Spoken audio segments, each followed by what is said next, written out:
ito po, itatanong ko lang ulit kung meron na tayong figures, ilan na po yung housing units na nai-distribute na ng BBM administration sa ilalim po ng 4PH, ito yung pambansang pabahay para sa Pamilyang Pilipino program ng administrasyon.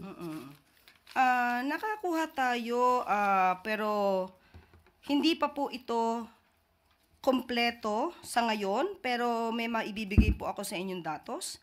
As of this time, ayon po sa report ng DSUD, meron po tayong 90 ongoing projects nationwide in various stages of development and construction.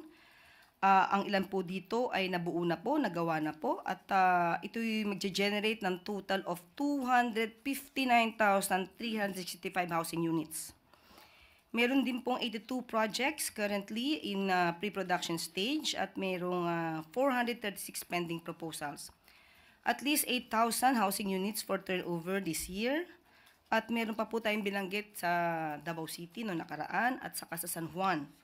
At meron din po sa Palayan City, Nueva Ecija, City of San Fernando, Pampanga, at Bacolod City, Tagoloan, Misamis Oriental.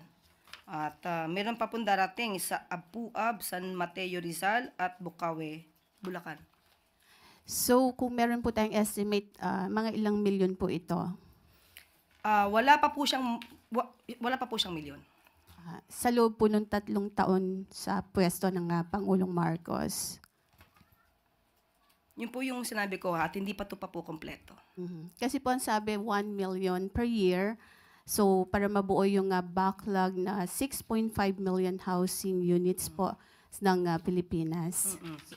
Okay, sinabi naman po ng ating Pangulo na ito po yung salita niya, and I quote, "We are aiming for 1 million homes, 1 million low-cost and socialized homes a year. It is an ambitious number, but we will try very, very hard." So may mga pagkakataon po, gustuin po natin na matapos ang lahat, pero may mga causes of delays.